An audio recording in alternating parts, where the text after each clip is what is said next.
Oui. Ah, c'est bien ça.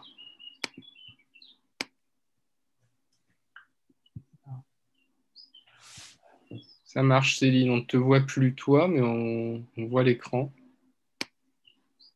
Ouais. Enfin, on Et voit on le entend un bruit de plateau. clavier, je ne sais pas qui tape.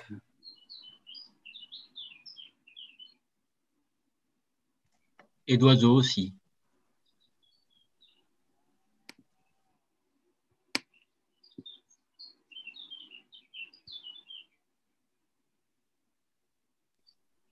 On time. On a réussi à l'afficher en temps et en heure.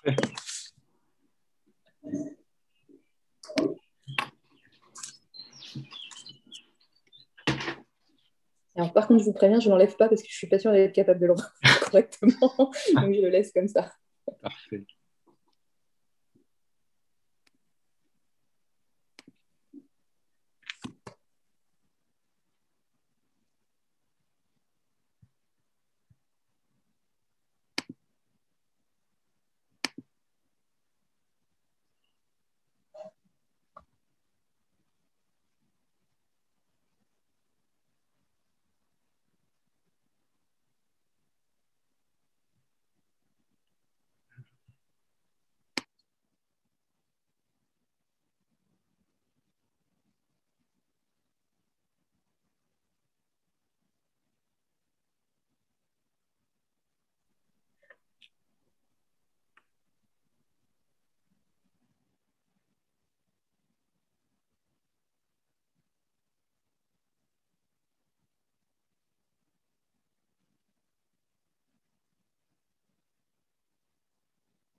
Bonjour à tous. On va laisser encore quelques toutes petites secondes pour laisser le temps aux participants de se connecter et on démarre.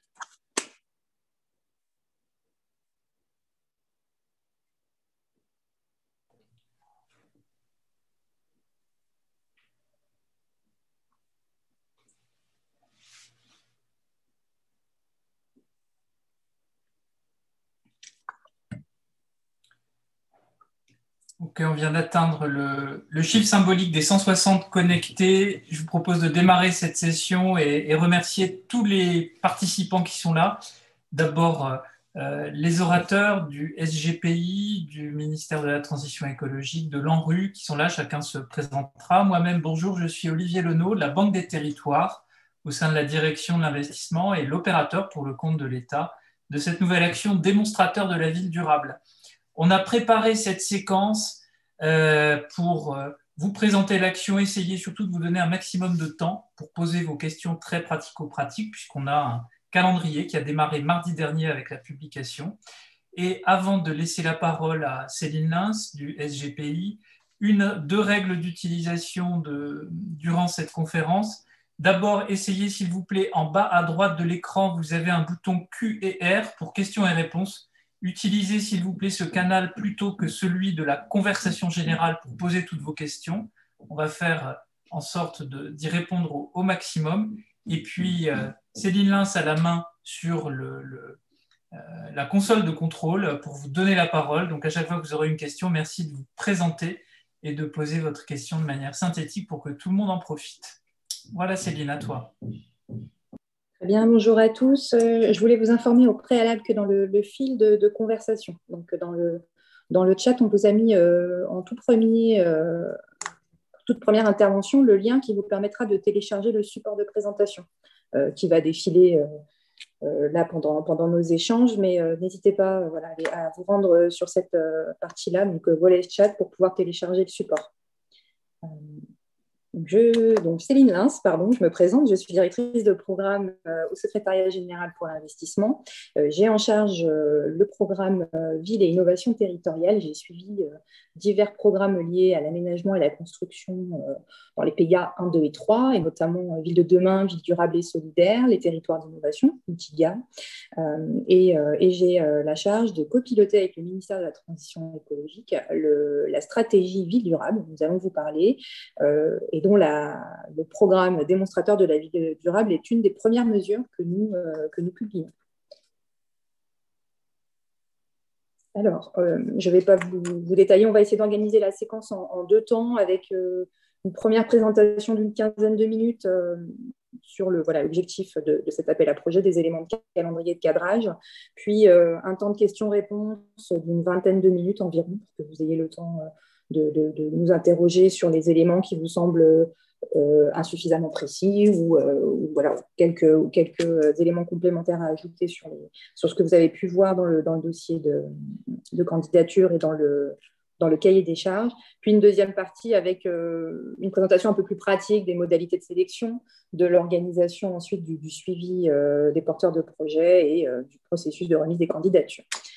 Voilà. Alors, l'action démonstrateur de la ville durable. Donc, ce que je vous expliquais précédemment. Alors, quelqu'un me dit qu'il ne voit pas le lien. Il est dans le chat. Je me permets dans la partie conversée. Pas dans les questions-réponses, dans la partie conversée. C'est le tout premier lien qui est mis à disposition, tout en haut. Donc, l'action démonstrateur de la ville durable. On me dit qu'il ne voit pas le lien. On ne voit pas le lien. Est-ce que vous les voyez ouais. D'accord, donc il est bien dans le chat. Hein. Il faut que vous remontiez tout en haut, vous le verrez apparaître. Donc, l'action démonstrateur de la ville durable, c'est un programme qui s'inscrit dans une stratégie d'accélération. Donc, les stratégies d'accélération sont en fait des stratégies globales d'intervention qui proposent une diversité d'outils du PIA, donc d'outils des appels à projets ou des appels à manifestation d'intérêt pour sélectionner des porteurs de projets qui proposent des solutions innovantes à tout niveau, à tout stade de l'innovation sur différents secteurs de la ville durable. Donc on a déjà présenté en détail ce qu'est la stratégie d'accélération ville durable, donc je ne vais pas rentrer dans le détail, si ce n'est que les outils du PIA ont principalement vocation, par le biais de l'innovation, de participer en fait à la relance économique du pays, puisqu'on est inscrit, une partie du programme d'investissement d'avenir est inscrit dans le plan de relance, et cette stratégie plus spécifiquement a vocation à accompagner la transformation des villes et en stimulant l'innovation, notamment pour améliorer la qualité de vie dans les espaces urbains et proposer des solutions qui feront l'avenir de nos villes.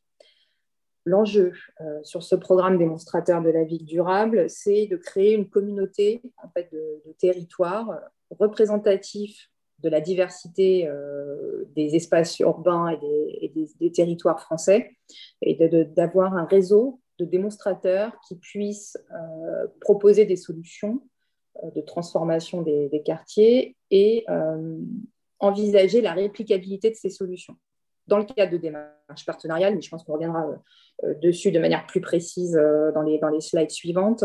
Mais l'idée, c'est vraiment d'avoir un réseau de démonstrateurs le plus diversifié possible, où on pourra exercer au maximum un accompagnement de l'État vers les porteurs de projets pour y déployer des innovations massives qui auront vocation à transformer les secteurs. Donc l'échelle, on y reviendra, c'est ce qu'on cible dans ces programmes, c'est la transformation d'îlots, de quartiers ou groupes d'îlots. Et le budget global de ce programme est de 305 millions d'euros. On vous détaillera un petit peu les cibles par projet. Donc le programme est opéré par la Banque des Territoires, Olivier, que vous avez vu en introduction, par l'ANRU aussi. Nicolas Grivel et Kim Cusano sont présents pour vous présenter la manière dont on va organiser ce programme et accompagner les territoires dans les QPV qui puissent candidater et mettre en œuvre les projets. Je passe à la slide suivante et je passe la main à Jean-Marie Quéméner qui a participé à la construction de ce programme avec nous. Donc, je te laisse le présenter, Jean-Marie. Oui, bonjour. Donc, Jean-Marie Quéméner, chef du bureau des opérations d'aménagement, la direction générale de l'aménagement, du logement et de la nature du ministère de la Transition écologique. Donc, en fait, pour revenir un petit peu sur ce qu'on entend par la notion de démonstrateur dans ce programme, donc on considérera qu'un démonstrateur, c'est deux choses, deux piliers. Une opération d'aménagement qui a vocation à faire la démonstration et une stratégie de réplication de l'innovation. C'est un peu la particularité de ce programme-là et nous l'avons construit sur la base des retours d'expérience des démarches de nature similaire par le passé. L'idée, c'est de mettre l'accent sur la réplication de l'innovation de telle sorte que voilà, on accélère la transformation des espaces urbains. Donc, l'ambition générale du démonstrateur, c'est répondre à un des 4 défis énumérés ci-après, à savoir la sobriété, donc sobriété conçue sous sobriété dans la consommation de ressources naturelles, l'eau par exemple, sobriété dans la consommation des sols, ça fait écho à l'objectif de zéro artificialisation nette qui est porté dans le projet de loi climat-résilience en ce moment, sobriété bien sûr, dans la consommation d'énergie ou dans la mobilisation du carbone. Dans le second défi, ça pourrait être la résilience, résilience face aux risques de toute nature, climat, santé, mais également mouvements sociaux. Un axe fort aussi serait l'inclusion sociale, notamment. Et le dernier défi, c'est celui de la productivité urbaine, comment construire des espaces urbains qui produisent de la richesse, mais pas seulement, également du patrimoine culturel et quelque chose de plus immatériel. Donc, l'idée, c'est qu'un démonstrateur s'attaque en fait à l'un de ces défis en termes d'ambition. En termes d'objectifs opérationnels, c'est de concrétiser un projet de transformation d'un îlot, d'un groupe d'îlots ou d'un quartier, et que ce démonstrateur en fait constitue un ensemble de démonstrations opérationnelles, de technologies, de process qui ont un fort impact. On va rechercher des hauts niveaux de performance en termes environnemental et social pour la transition. Et l'idée, c'est aussi que le démonstrateur permette en fait de créer les conditions de réplication des composantes innovantes du projet. Alors, en termes de caractéristiques plus concrètes, le projet de transformation de l'îlot, du groupe d'îlots, en fait, il s'insère dans une opération d'aménagement au sens de l'article L300-1 du Code de l'urbanisme. Donc, c'est une référence législative, mais en fait, qui explique un petit peu ce que c'est que l'aménagement et ce qu'on entend par opération d'aménagement. Et je vous renvoie à la lecture de cet article-là. Le champ est relativement large. En termes de caractéristiques, et ce qui est important pour nous, c'est que le projet soit porté par un établissement public de coopération intercommunale ou une commune qui soit déjà liée à un aménageur public ou privé, voilà, ou bien par un établissement public d'aménagement. Et ensuite, en termes de caractéristiques, on attend autour du démonstrateur la constitution d'un écosystème d'acteurs qui soit au service de l'innovation, donc qui puisse proposer des innovations et qui déjà prépare le terrain de sa réplication. Céline, je te laisse continuer. Oui, Donc, concrètement, donc si on devait citer, concrètement, les projets que l'on va chercher à accompagner, vous avez un quartier, un îlot que vous souhaitez transformer, rénover. L'idée, c'est, avec une opération d'aménagement identifiée, comme l'a précisé Jean-Marie, l'idée, c'est d'identifier les projets les plus prometteurs en termes d'ambition. On souhaite transformer ce quartier et aborder en fait l'ensemble des thématiques de la ville durable, se poser la question de l'imbrication de l'ensemble de ces thématiques, même s'il est complexe d'appréhender cette imbrication. L'idée, c'est d'accompagner les projets qui chercheront justement à se poser toutes ces questions-là.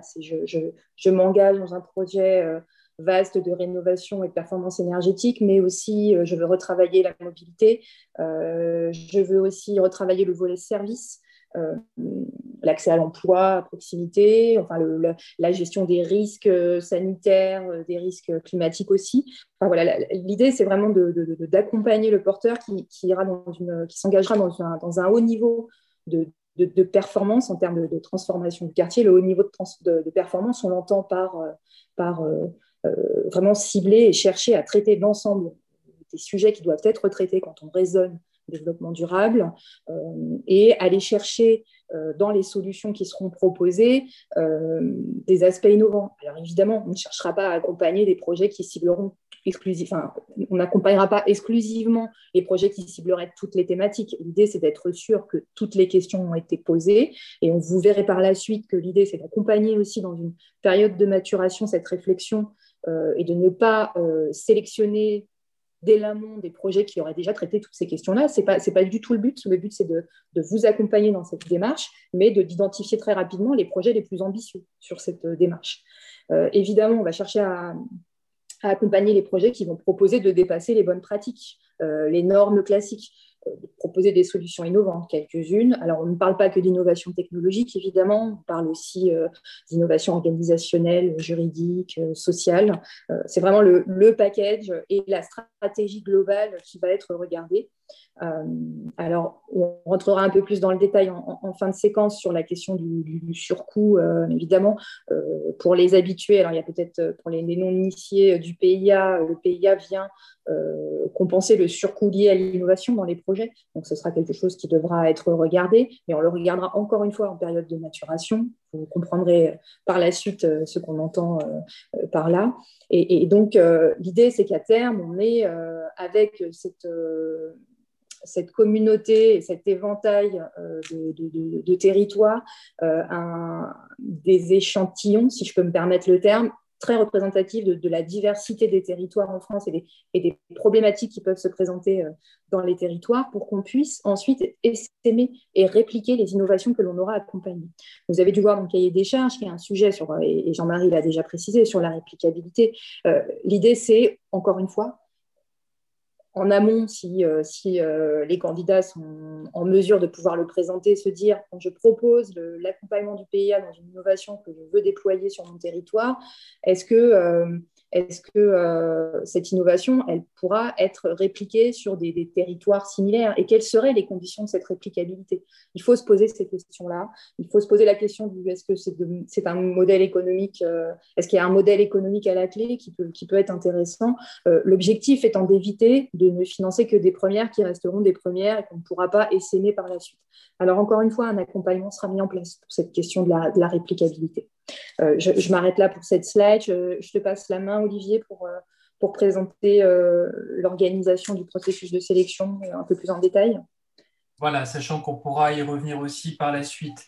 Vous allez le voir, on a 3 vagues de candidatures, dont une première vague arrive à échéance le 10 septembre prochain et une suivante le 5 novembre. La troisième sera prévue dans le courant du premier semestre 2022. La date précise n'a pas encore été arrêtée.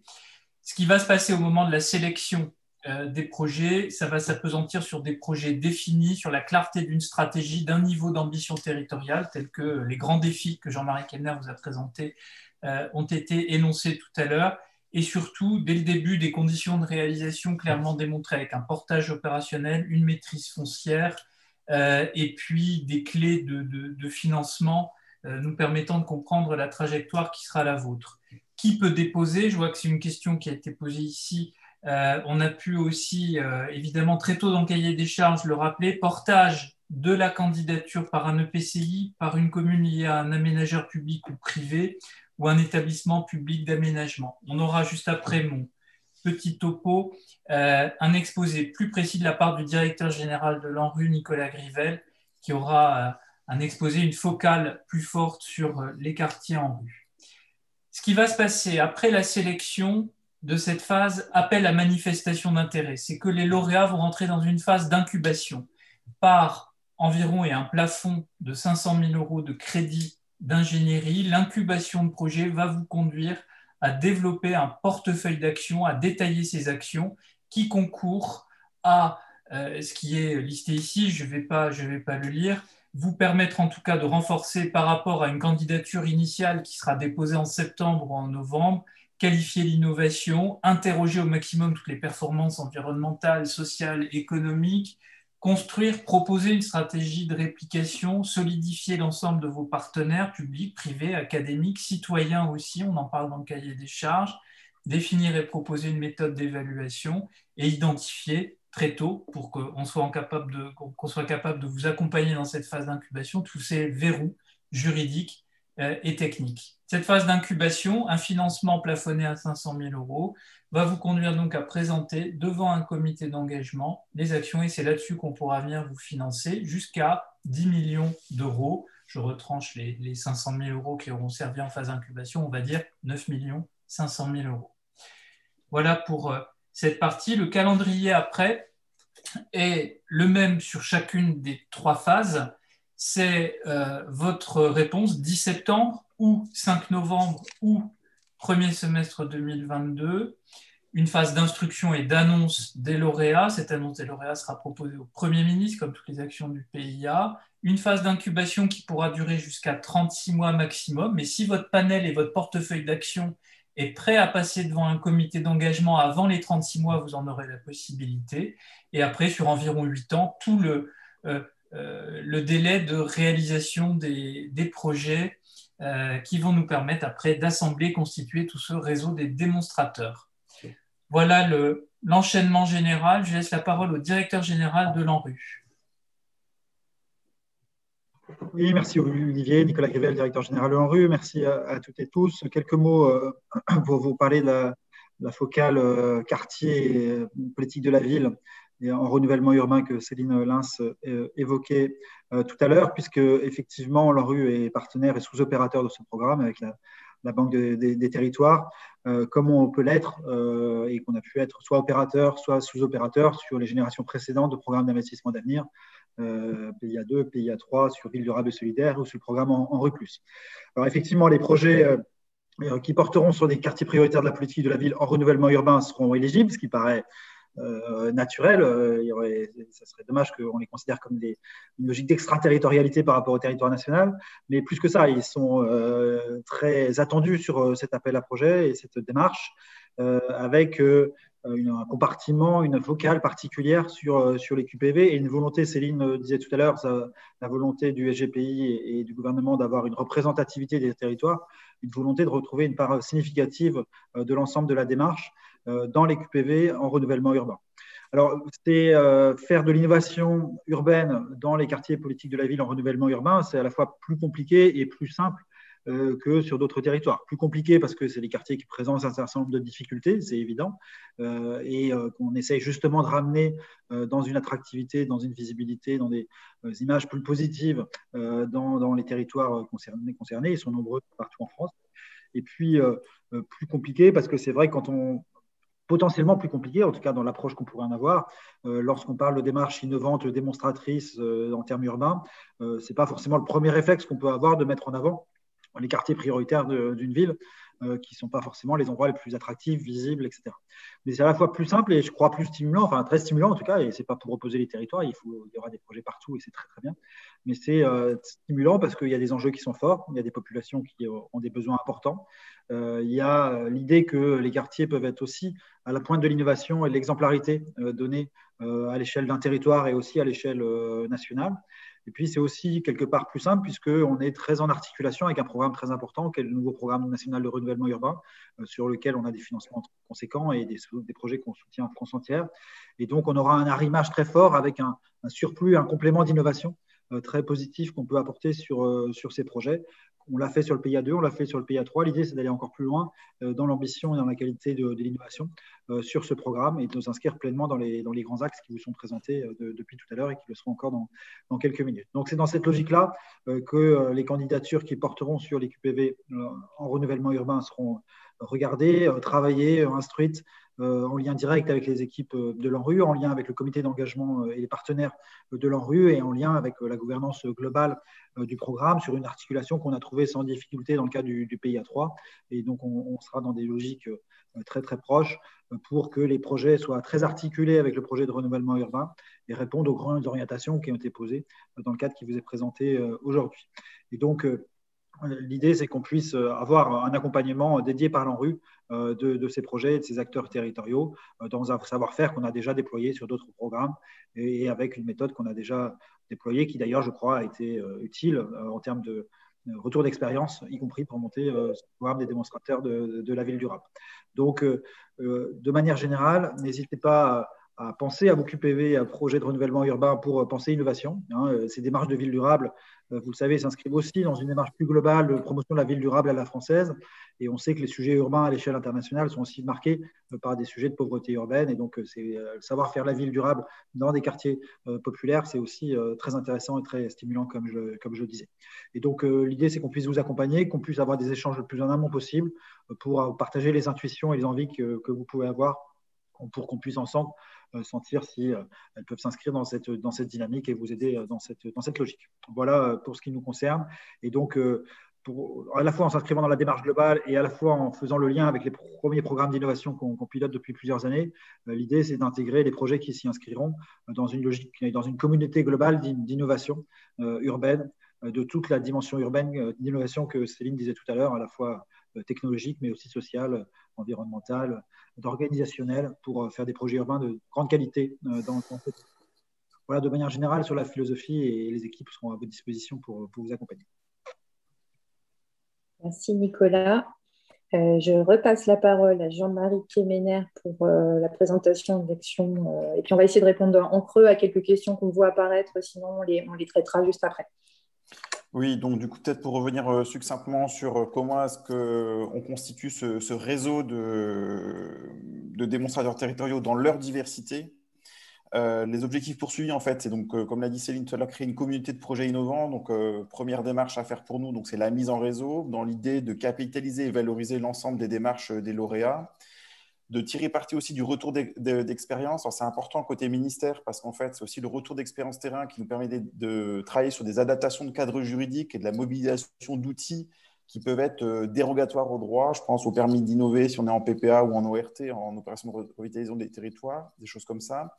Et on a aussi un enjeu un peu particulier qui est de soutenir la visibilité des savoir-faire français à l'international et dans un contexte un peu particulier l'année prochaine où s'ouvre la présidence française de l'Union européenne dans laquelle en fait, on a quelques événements qui nous permettront aussi de valoriser en fait, ce qu'on fait sur la ville durable aussi à l'échelle française. En termes de modalités opérationnelles, donc je le disais, une mise en réseau des porteurs de projets qui sera construite à l'initiative des ministères en charge de la cohésion des territoires et de la transition écologique, et aussi avec des services de l'État en région. Donc ce soutien financier du PIA4, en particulier en phase d'incubation, mais aussi pour la réalisation des actions. Ce qu'on prévoit d'ores et déjà, c'est la possibilité aux lauréats de recourir pour l'incubation à des marchés cadres, de telle sorte de questionner, interroger en fait leurs projets au regard de l'innovation et de leur performance environnementale et sociale.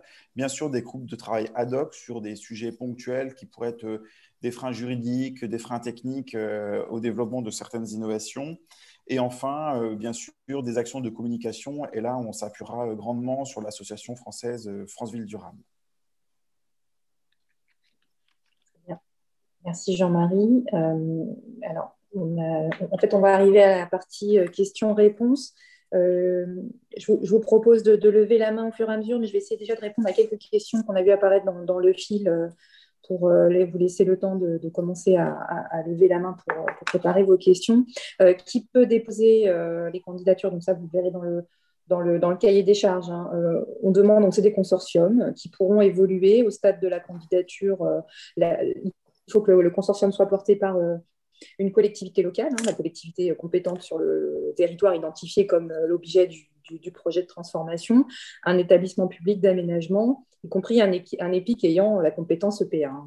J'ai vu cette question apparaître. Qu'est-ce qu'un quartier? Donc ça, je laisserai Jean-Marie peut-être répondre sur ce volet-là, qu'est-ce qu'on entend par quartier, mais ce qu'on veut retrouver dans les consortiums qui vont candidater. Alors encore une fois, pas au stade de la candidature. Au stade de la candidature, présentez-nous l'état d'avancement de votre projet, avec les partenaires que vous avez déjà à ce stade et les partenaires que vous aimeriez ajouter dans ce groupement pour construire le projet. L'idée, c'est d'avoir une démarche de co-construction. Ce qu'on veut retrouver à terme, à l'issue de la période de maturation, c'est évidemment les collectivités compétentes pour traiter du sujet, et ça ne veut pas dire forcément exclusivement le bloc communal, hein, parce qu'il y a différentes échelles sur les innovations qui vont être déployées. L'objectif, c'est de concentrer le tir des innovations sur un quartier pour en voir l'effet transformant et ne pas le disséminer sur un territoire trop vaste. Mais il se peut qu'il y ait des innovations qui aient un impact sur ce quartier-là, mais bien au-delà, sur des territoires voisins, voire des communes voisines. On n'accompagnera pas exclusivement des innovations qui seront focalisées sur un quartier. L'idée, c'est d'avoir la bonne échelle, de définir la bonne échelle du projet et de l'impact que l'on veut donner à ce projet. Et donc, ça pourra aller au-delà de l'échelle du quartier. Et encore une fois, l'idée, c'est de concentrer le tir sur un quartier, un secteur, un groupe d'îlots. Jean-Marie, tu compléteras encore une fois, pour que l'on voit cet effet transformant et qu'on puisse voir la mise en musique en fait, de l'ensemble des innovations et des questionnements sur l'ensemble des thématiques qui doivent être traitées quand on essaye de s'engager vers une démarche de développement durable. Est-ce que les 4 défis de la ville durable doivent être traités? En tout cas, ils doivent être questionnés. Il faut absolument que les 4 soient questionnés et qu'on sache pourquoi on n'en traite pas un quand il n'est pas traité. Je crois que j'ai à peu près déjà balayé les premières questions. Les collègues, n'hésitez pas si vous en avez, sinon je vois des mains se lever. Oui, peut-être Céline, pour revenir sur la notion de quartier, en fait. Ce qu'on ne veut pas, en fait, c'est quelque chose qui porte sur l'ensemble d'une ville. Par exemple, on n'est pas dans le programme Ville de demain qui a donné lieu au programme Écocité.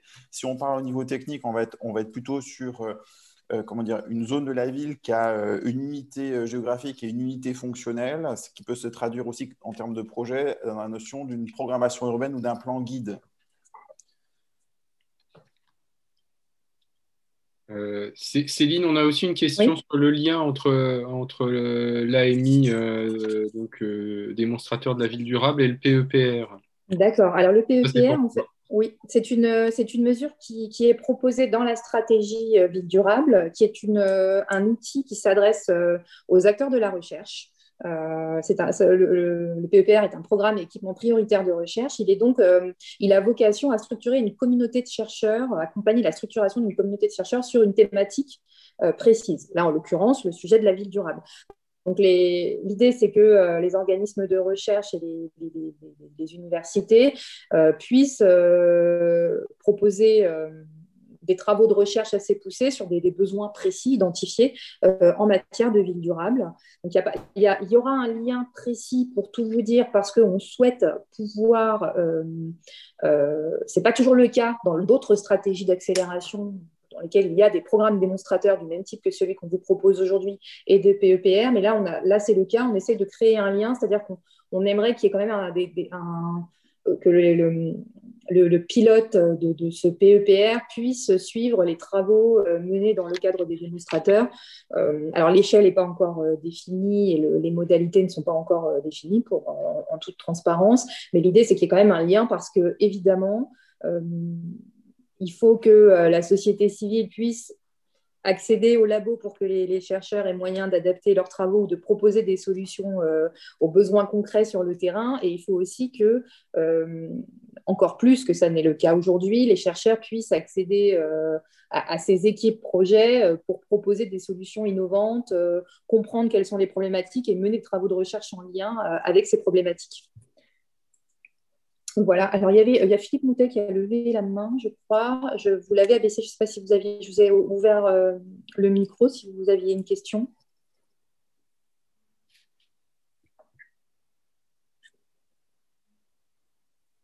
Je pense qu'on a répondu à la question. Alors, je vois Monsieur Ortolan. Vraiment, vous avez la parole. Oui, allez-y. Très bien. Donc, j'avais une question, prenant en compte les éléments que vous avez présentés. Est-ce qu'à votre avis, un projet sur un quartier prioritaire dans le cadre de la politique de la ville qui consisterait à construire à la fois une école pour l'ensemble du quartier, alors que c'est un quartier sur lequel il reste 4 écoles, mais anciennes et avec une population scolaire en baisse jusqu'ici, et un gymnase, sachant que l'actuelle structure date des années 70, est-ce qu'un projet qui aurait cette base-là de travail pourrait être éligible dans le cadre de l'appel à manifestation d'intérêt ? Alors, il est difficile de répondre en l'état. En fait, ça dépend. C'est ce que je vous disais, c'est l'ambition globale du projet. Alors, Nicolas Grivel, je ne sais pas si tu es encore là, mais Kim pourront compléter. Ça va dépendre de l'ambition globale du projet, en fait, parce que on peut envisager d'accompagner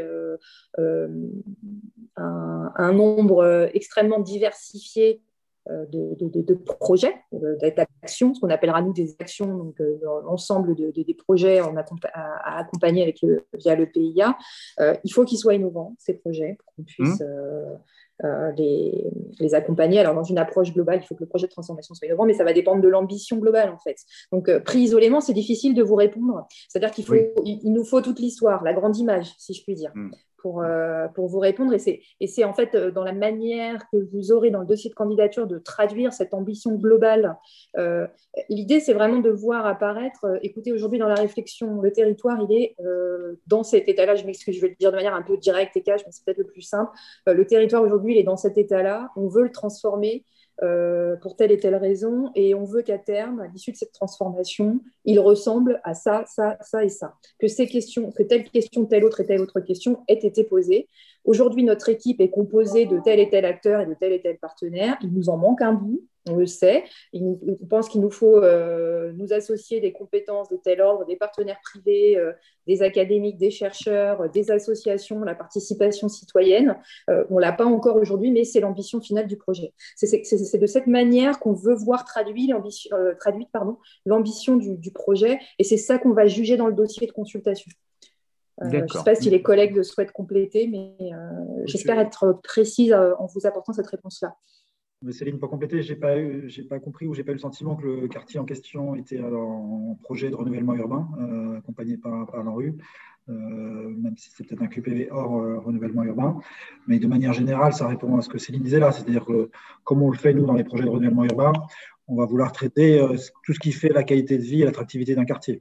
Et donc, ça peut passer par les équipements publics, ça ne passe pas forcément que par les équipements publics. Donc ça suppose. D'accord. Mais le secteur, monsieur, a fait l'objet déjà de renouvellement urbain. C'est en Charente. Il a fait l'objet déjà d'un travail de renouvellement urbain. Et après, moi, j'interviens là en tant que conseiller pédagogique à l'inspection académique de Charente pour suivre et aider si possible. L'ambition, je la vois, la participation citoyenne, elle est déjà présente dans ce qui se passe, dans ce qui s'est passé dans les premières phases de réaménagement du quartier. Donc, je vois des possibilités en lien avec ce que vous avez dit tous les deux. Mais bon, à voir, je ne serai pas le porteur de projet. Voilà. Merci pour vos réponses, en tout cas. Merci. Je crois qu'il y a une autre main levée. En attendant que je puisse ouvrir... ça me demande une petite manipulation. Je voyais, on nous demande combien de porteurs de projets on envisage de sélectionner. Alors aujourd'hui, on n'a pas de réponse précise là-dessus. Ce qu'on vous a présenté, c'est l'enveloppe globale. Il y a 305 millions d'euros. On dit qu'on peut accompagner jusqu'à 10 millions d'euros chacun des lauréats. On verra la qualité des dossiers, le nombre de dossiers. Il y a 3 vagues, voire plus si besoin. Donc on s'est dit à ce stade qu'il était peut-être pas judicieux de préciser un nombre de lauréats. parce que voilà, ça reste, on sera de l'ordre de plus de 20 lauréats sur ce programme, c'est sûr. Jusqu'à combien, je ne sais pas vous répondre aujourd'hui. Je crois que Christine Grèze avait une question. Je pense vous avoir ouvert le micro. Oui, merci de me donner la parole. Je voulais savoir si vous pouviez préciser le niveau de maturité idéal pour vous du projet d'aménagement pour qu'il soit éligible. Parce qu'on comprend qu'il faut qu'il soit suffisamment avancé pour que voilà, il y ait maîtrise foncière et que finalement vous ayez l'assurance que ça va déboucher sur un impact réel. Mais s'il est aussi un peu trop avancé, ça peut être difficile de mettre en œuvre les innovations. Donc voilà, c'était pour avoir un peu de précision sur ce que vous attendiez et ce qui vous paraissait idéal comme stade d'avancement pour être éligible.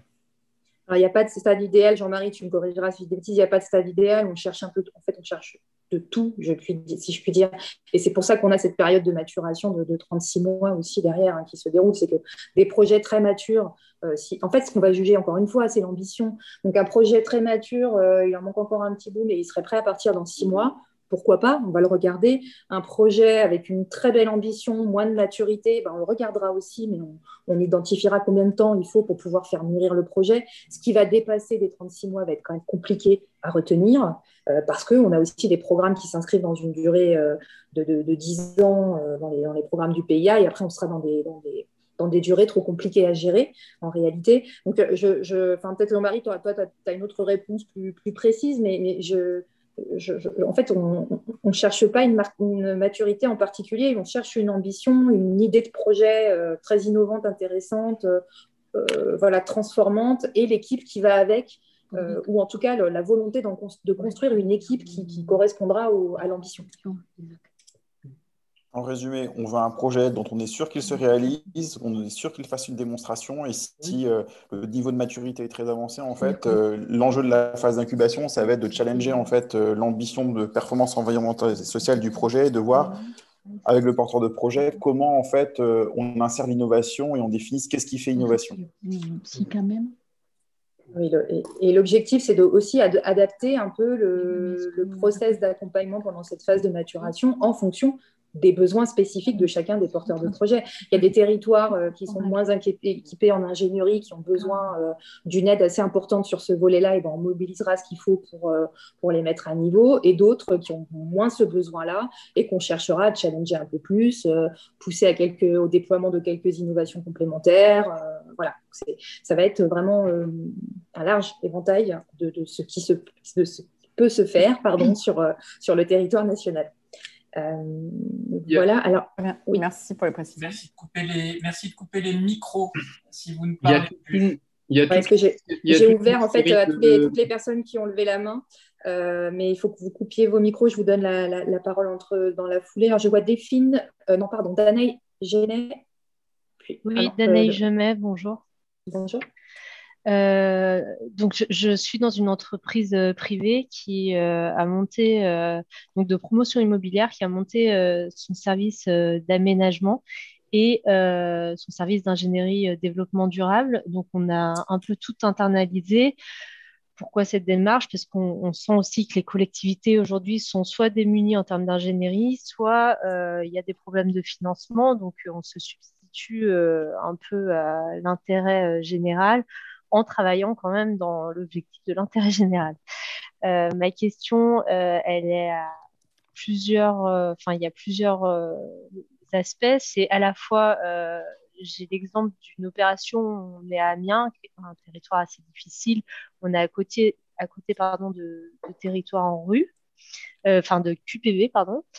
Et on a récupéré une friche qui présente des anciens bâtiments historique, inscrit au titre des monuments historiques, et on est en train de faire de la desserte énergétique performante. On est en train de mener des actions un peu innovantes en termes de, on va dire, permis de construire, etc., parce qu'on fait des appels à projets sans avoir de destination. Donc voilà, on est en train de mettre tous les acteurs on va dire étatiques autour de nous, donc que ce soit la CDC, que ce soit la région de France, etc., etc., et bien sûr la ville.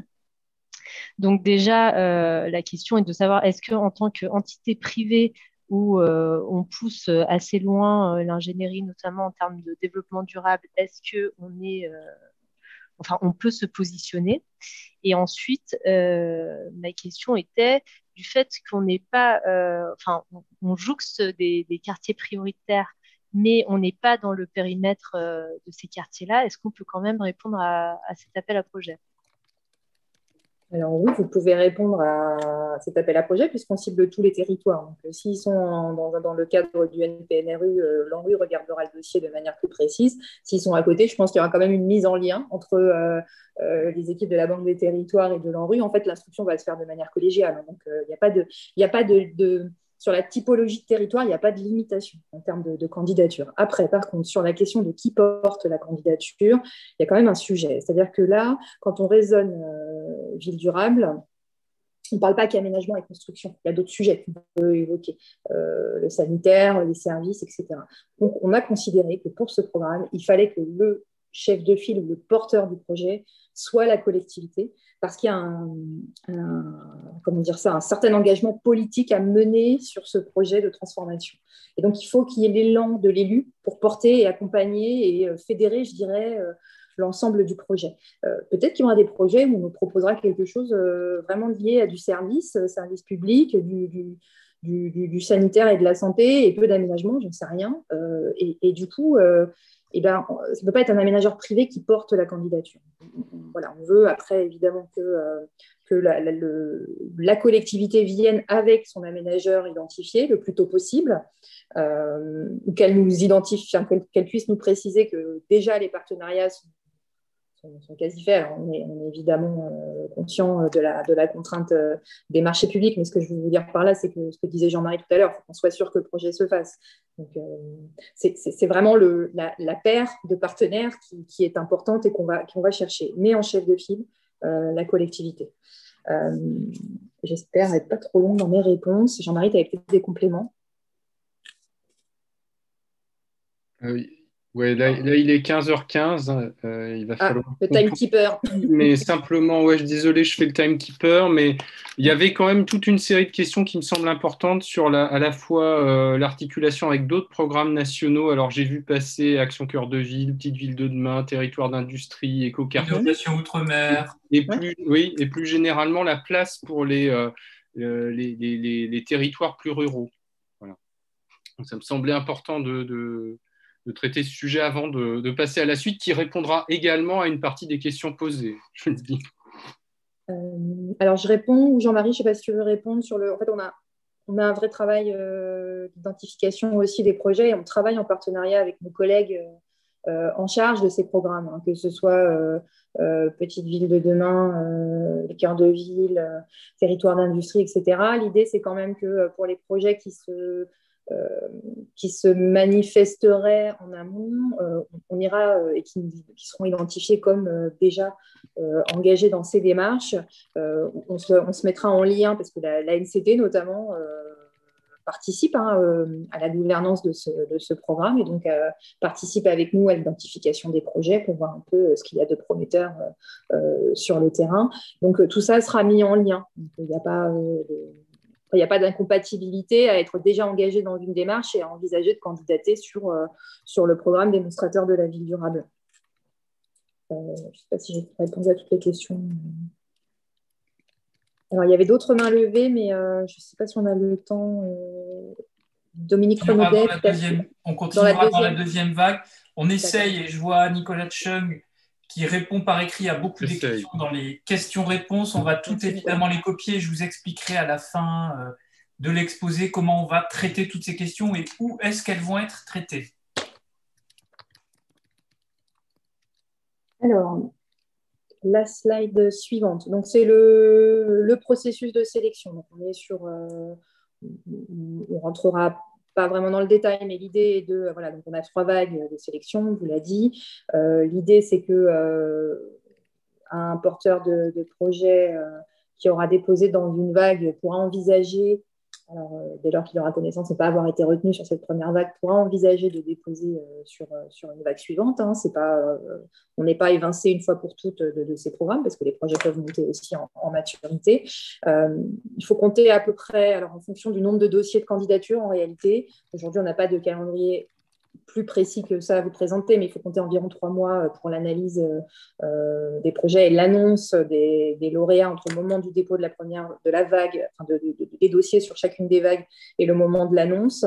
Et il faut compter une fois les lauréats sélectionnés par le comité de pilotage, donc l'organe de gouvernance qui sera en charge de la gestion de ce programme et de la sélection de ce programme. Il faudra compter environ 6 mois maximum, je dirais, pour établir la convention de financement qui permettra notamment de dégager les crédits d'ingénierie. Alors, ça peut être plus court, hein, ça dépendra des négos, mais il faut quand même prévoir un certain laps de temps. Ça, c'est un retour d'expérience de nos programmes antérieurs qui nous dit que c'est plutôt tablé sur 6 mois pour engager la phase d'incubation. Donc, on va rentrer un peu plus dans le détail sur les slides suivantes. Je passe la parole à Olivier pour la suite. Voilà, on rentre un petit peu plus précisément dans la mécanique de réponse à cet appel d'offres. Vous trouverez en fin de présentation les différents liens. J'ai vu que c'était une des questions de téléchargement du cahier des charges, mais aussi du cadre type de réponse. Vous le voyez, on a un calendrier et vous avez un calendrier qui est relativement serré pour nous apporter des projets relativement structurés avec une esquisse de groupement, la qualification de certaines innovations, donc pour bien instruire et instruire au mieux et au plus vite et dans de bonnes conditions chez nous à la Banque des Territoires, avec les spécificités en rue qui ont été rappelées également par Nicolas Grivel. On a besoin d'un cadre type et on a besoin de délimiter, avoir un cadre homogène de réponse. Le voici, c'est un document Word que vous pourrez télécharger en même temps que le cahier des charges sur l'espace achatpublic.com, le lien internet. Et plus loin, on va vous demander de démarrer par 2 synthèses, une synthèse générale de 2 pages, une note de stratégie globale de 5 pages, un dossier plafonné au total à 40 pages, avec la description du porteur, de son identité, la fiche d'identité, l'environnement partenarial et la participation citoyenne telle qu'elle pourrait être envisagée, les grandes lignes de ce que pourrait être l'évaluation du projet, les premiers critères et indicateurs que vous envisagez, le fonctionnement d'une gouvernance au moins pour la phase d'incubation, planification générale, premiers éléments financiers, là où on va évidemment vous attendre, c'est sur la qualification des besoins d'ingénierie dans la phase d'incubation. On ne va pas vous demander les budgets complets de la phase de réalisation pour les 8 ans, mais si vous avez déjà des ordres de grandeur, tant mieux, on les prend. Ça nous permettra de mieux qualifier aussi et de corréler la nature et les degrés d'innovation que vous proposez avec les budgets qui sont en face et les échelles qui sont visées de quartiers, d'îlots. Et puis, si vous le pouvez, ce sera toujours un plus des lettres d'intention de partenaires. Ça n'est pas, on a bien mentionné que ça n'était pas obligatoire. Hein, lettre d'intention, on n'a pas écrit lettre d'engagement, mais on est dans un système qui reste compétitif. Plus les groupements sont affichés ou déjà relativement engagés par des lettres d'intention, le mieux ce sera au moment de l'instruction. La page suivante vous donne le lien de téléchargement. Il faut vous inscrire. Je vous invite vraiment à vous inscrire, d'une part pour télécharger ces documents, mais surtout parce que c'est sur ce lien que vous pourrez accéder à la foire aux questions. Là, toutes les questions qui sont écrites, évidemment, nous allons les copier et les retranscrire dans cette foire aux questions, ce qui fait que les réponses écrites à vos questions aujourd'hui vont être traitées dans les prochains jours, mises en ligne, et donc nous ne répondrons pas à des questions, je dirais, individuelles, dès lors qu'on va considérer qu'elles sont d'intérêt plus général, d'intérêt pour tous les candidats que vous êtes potentiellement, et donc on les reprendra sur ce site et dans la foire aux questions. On vous demandera aussi de limiter les annexes. Si on limite les dossiers à 40 pages maximum, ce n'est pas pour avoir 500 pages d'annexes. Je pense qu'avec les délais de traitement et puis cette rentrée 2021, un travail d'annexe trop conséquent ne serait pas du tout productif et n'aurait pas vraiment de valeur ajoutée pour la qualité de la candidature. Voilà ce que je pouvais vous dire sur ce cadre de réponse. Alors, rapidement, je reprends la main pour vous donner un peu le détail des critères de sélection. Avant ça, je réponds à une question qui a été posée rapidement, hein. C'était comment s'organise pour les partenaires privés, notamment dans les groupements, est-ce qu'ils pourront bénéficier de subventions ou pas? Oui, en réalité, quand on vous parle d'une enveloppe globale, ensuite, cette enveloppe, elle est redistribuée entre les membres du groupement. Chaque groupement définira où doivent aller les subventions. Pour illustrer d'autres programmes démonstrateurs du type les territoires d'innovation, on a pu financer comme ça les partenaires acteurs de la recherche, industriels, des associations, la collectivité elle-même. Chaque groupement définit où ira contribuer la subvention, en sachant que ce qu'on vous demande de nous présenter, et c'est pour ça que je vous en parle là, c'est une stratégie de transformation avec un ensemble de mesures à déployer pour que cette stratégie puisse être mise en œuvre. Et dans ces mesures, un besoin d'intervention du PIA. Peut-être pas dans toutes, dans certaines mesures étant prises en charge par la collectivité directement, d'autres par des partenaires acteurs de la recherche, d'autres par des partenaires industriels. Et donc, la subvention sera redistribuée. C'est des éléments dont on pourra vous apporter des précisions, hein, y compris dans la FAQ et dans les semaines qui viennent. Alors, pour être éligible, un dossier. Alors, en première vague, donc pour début septembre, on vous demandera de justifier d'une relation contractuelle existante entre la collectivité et l'opérateur chargé de l'opération d'aménagement, exclusivement pour la vague de septembre. Pour les suivantes, ce ne sera pas le cas, on aura un peu détendu ce critère d'éligibilité. Évidemment, la maîtrise foncière nécessaire à la réalisation du projet. On puisse avoir une visibilité sur le calendrier, est-ce que l'opération sera réellement faisable dans un horizon 5 à 10 ans. Voilà. Et donc, dans les critères de sélection, la grille précise de notation n'est pas complètement achevée aujourd'hui, mais ça reprend ce que je vous ai présenté déjà depuis le début de notre présentation. Hein. C'est la clarté du projet, la clarté de l'ambition de transformation, sa cohérence avec le diagnostic territorial. Voilà l'état de la situation, voilà où on veut aller et de quelle manière on vous propose d'y aller. Donc, le niveau d'ambition, encore une fois, du démonstrateur, c'est... Est-ce qu'on se questionne bien sur l'ensemble des dimensions de la ville durable? Est-ce que toutes les thématiques sont traitées ou pas traitées, mais pourquoi on ne les traite pas? Donc c'est aussi ça qui doit apparaître. Le niveau de maturité de l'opération, Jean-Marie l'a précisé tout à l'heure. La solidité de la gouvernance, encore une fois, on la jugera à l'aune du niveau de maturité présenté et de l'ambition de construction de cette gouvernance qui sera présentée dans le dossier de candidature. Et puis, pour les projets dans le cadre du NPNRU, évidemment, il faut qu'il y ait une excellente articulation avec le projet NPNRU lui-même. Donc ça, ce sera très précisément regardé par les équipes de l'ANRU. Je ne m'attarde pas plus sur ce volet-là et je passe la parole à Olivier, je crois, pour la partie accompagnement. Quelques éléments sur les clés de financement de la période incubation. Déjà, premièrement, dans le cahier des charges, on a donné les grandes règles qui vont vous permettre de dépenser, je vous le souhaite, 500 000 € maximum pour des crédits qui vont être consacrés à de l'ingénierie, pour permettre à ce que cette période d'incubation conduise à générer les actions, les plans de financement, l'innovation, la gouvernance, etc. Donc, on est clairement sur l'ingénierie, on n'est pas sur la réalisation déjà des actions.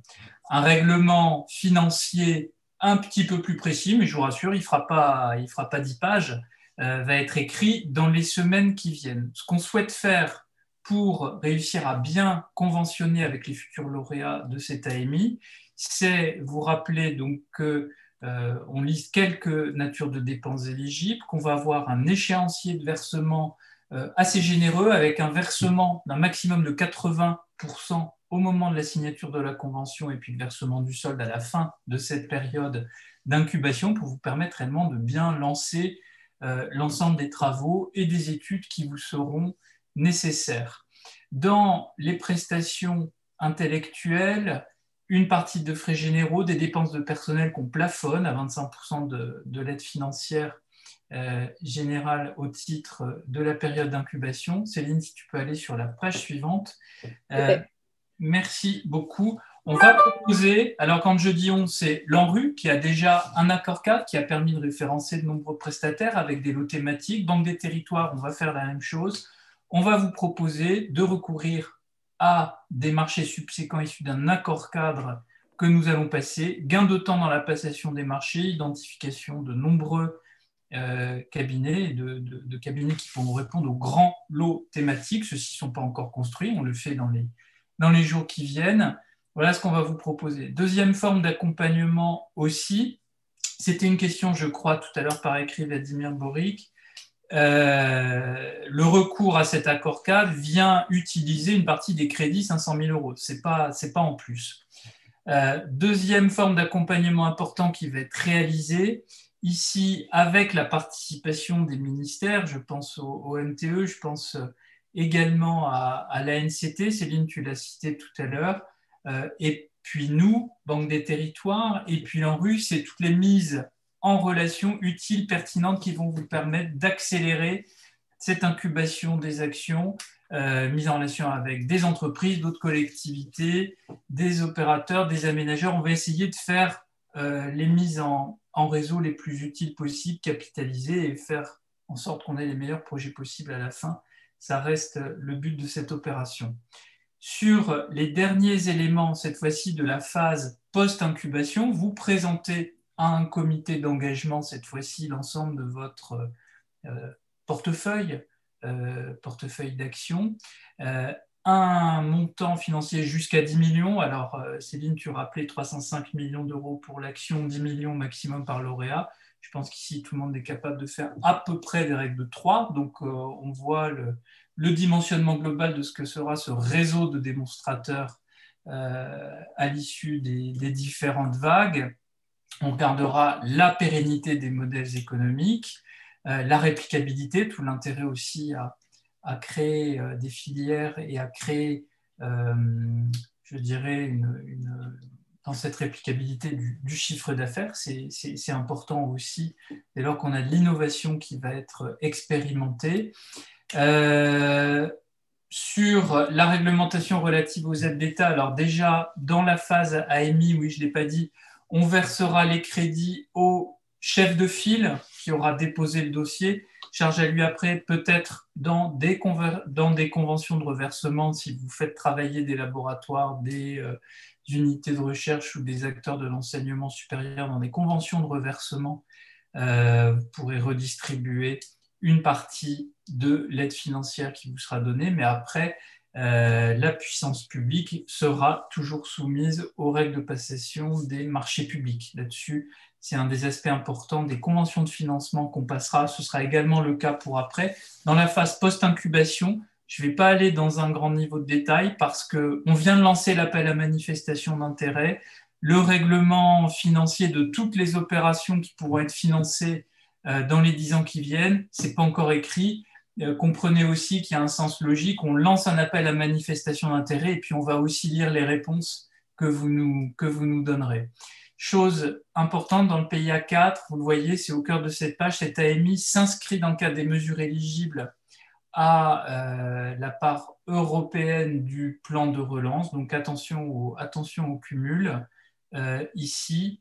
Et puis, dernière information que je voulais vous donner, depuis le début, on parle d'une aide sous forme subventionnelle. Si des entreprises, des acteurs privés soulignent un besoin d'investissement au capital, cette fois-ci, la Caisse des dépôts, en tant qu'investisseur sur ses fonds propres, pourra venir tout à fait regarder, accompagner cette croissance, cette levée de fonds. En tout cas, rien ne nous interdira d'avoir un dialogue avec une entreprise dans ce cadre-là pour aller investir et soutenir des projets qui nous sont présentés. Merci Olivier. Je reprends la présentation avec Jean-Marie. Tu n'hésites pas à intervenir, Jean-Marie. Donc on vous a présenté assez en détail cette période de maturation avec ses modalités d'accompagnement, qui peut aller jusqu'à 36 mois. Donc, ce qu'on vous disait, c'est que, vous le verrez dans le cahier des charges, après avoir identifié avec les opérateurs que le projet que vous proposez satisfait à l'ensemble des conditions, donc un projet globalement structuré, des innovations à déployer selon un calendrier identifié, toutes ne devant pas être complètement mature pour l'engagement, mais avec un calendrier très précis identifié pour qu'on identifie quand est-ce qu'elles seront mises en œuvre. On demandera en fait aux porteurs de projets lauréats de venir présenter ce projet de transformation à un comité d'engagement dans lequel siégeront aussi des personnalités qualifiées. Alors, ce qu'on a prévu de faire à ce stade, c'est que ce comité d'engagement puisse se réunir 3 fois par an à peu près et que chacun des porteurs puisse viser une des fenêtres, d'une de ces 3 fenêtres annuellement, pour qu'on puisse inscrire la présentation de ce projet à l'ordre du jour.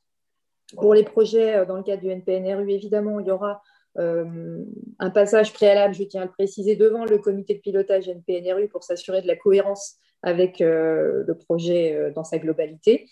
Et puis, on demandera aux porteurs de venir présenter dans le cadre d'une audition le projet avec une séance d'échange, de questions-réponses. Alors, ça peut aller très vite pour les projets les plus matures. On vous sélectionne, on vous retient en tant que lauréat, et puis 6 mois plus tard, vous êtes prêt, vous pouvez déjà venir présenter le dossier, mais vous avez jusqu'à 36 mois pour le faire.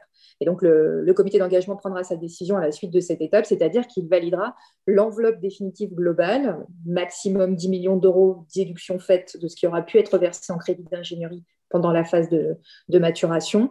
Le comité validera le montant global alloué au projet et au bouquet, je dirais, de projets qui nous sont présentés. Je profite juste de cette étape pour revenir sur la slide précédente sur la question des facilités de relance et donc le fait que ce programme soit éligible au plan de relance européen. Vous le verrez, ça apparaît de manière très claire dans le cahier des charges, mais c'est important de le souligner. Les projets, alors ce n'est pas le projet de transformation dans sa globalité, mais c'est les petits projets pour lesquels le bouquet d'actions, on qualifiera cela très précisément. En fait, les projets qui devront être financés par le PIA ne pourront pas bénéficier de crédits FEDER en complément. C'est la grosse subtilité à laquelle il faut faire attention. Donc, le projet de transformation dans sa globalité, s'il est éligible au FEDER, il peut obtenir du FEDER, mais ce que le FEDER financera ne pourra pas être complété par du PIA. On y reviendra dans la FAQ si besoin, mais je vous invite à regarder ça en détail dans le cahier des charges, c'est déjà assez largement précisé. Jean-Marie, je ne sais pas si tu avais un complément. Non, rien de plus. Vous l'aurez compris, en fait, la démarche générale du projet, en fait, c'est de sélectionner en fait des choses qui sont en cours de finalisation et de laisser du temps au projet, en fait, pour maturer et challenger les performances et concevoir l'innovation. Et c'est un peu par ce biais-là qu'on souhaite finalement recruter une grande diversité de territoires. Et une question a été posée dans le chat, est-ce que des candidats en territoires ruraux, petites villes de demain peuvent répondre? Oui, on attend ce type de candidature. Un des principaux griefs qui nous avait été fait en fait sur le programme précédent, c'est qu'il s'adressait essentiellement en fait aux grosses métropoles avec des grosses capacités d'ingénierie et une grande capacité d'innovation. Donc oui, si le projet, l'appel à projet est constitué de cette manière, c'est bien pour permettre la candidature de territoires ruraux, petites villes, etc. Et même si les capacités d'ingénierie ne sont pas à ce stade ne sont pas jugées par vous-même, par les porteurs de projets suffisamment conséquentes, ce n'est pas un problème, il faut le présenter dans le dossier de candidature. Et justement, l'idée, c'est que ce processus d'accompagnement, cette période de maturation, nous permette de déployer des outils qui vous aideront, qui mettront à niveau tout le monde. Donc, je pousse le trait en disant qu'on fera du sur-mesure, mais c'est un peu ça, quoi. Voilà. L'idée, c'est donc ne soyez pas gênés, ce n'est pas un frein à ce stade. Il faut tenter, quoi. Ne vous censurez pas.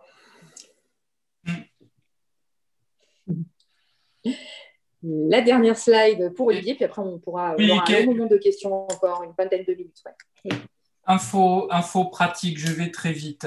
Le lien qui était avant, je vais le rappeler, je vais le redonner. Inscrivez-vous sur Achat Public, c'est là que vous pourrez télécharger les documents, poser vos questions et surtout avoir les réponses.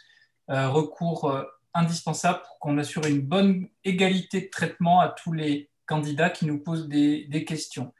On le voit entre aujourd'hui et les dépôts des offres en septembre ou en novembre. En tout cas, pour septembre, c'est là où le timing est le plus serré. Oui, on est prêt à organiser des dialogues. Ces dialogues en région avec des candidats potentiels, en associant du mieux que nous pourrons des services de l'État, chez nous aussi à la Banque des Territoires quand on pourra. On va essayer de construire et vous proposer en tout cas une vingtaine de créneaux pour des candidats potentiels, d'abord ceux qui aimeraient déposer à la vague de septembre. On va construire ce dispositif et le faire connaître pour venir tester, poser quelques questions. Évidemment, ça ne sera pas du tout un jugement en opportunité du projet ou une pré-instruction, une pré-évaluation de la qualité de votre candidature, mais essayer d'aller dans le meilleur sens de ce que demande le cahier des charges. Ce sera l'objectif de ces rencontres. Pour que nous puissions nous organiser, s'il vous plaît, utilisez la dernière slide de ce diaporama, savoir mon email, celui de Kim, Alain Rue aussi, pour commencer à faire connaître vos intentions possibles de candidater ou pas et à quelle vague. Aujourd'hui, je suis incapable de vous dire combien de réponses on peut avoir en septembre, combien on peut avoir en novembre.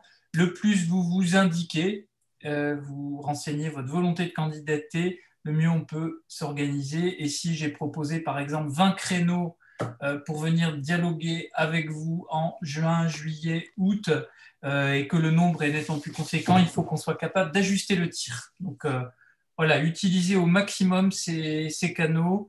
On va être le plus réactif possible pour vous aider, pour vous accompagner et essayer de viser au plus juste et au mieux pour donner un maximum de chance à tout le monde. Voilà.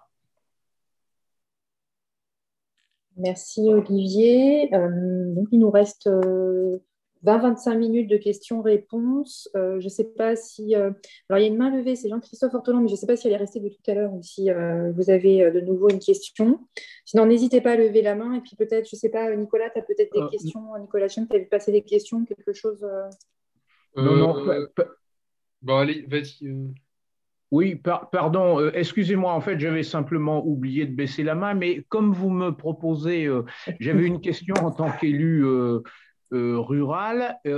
La communauté de communes sur laquelle je vis a un projet alors de, comment dire, restructuration complète du territoire éducatif. C'est très rural, hein, savoir qu'il s'agit d'une cinquantaine de communes avec, je pense, une population moyenne de 200 habitants par commune, donc vous voyez le caractère.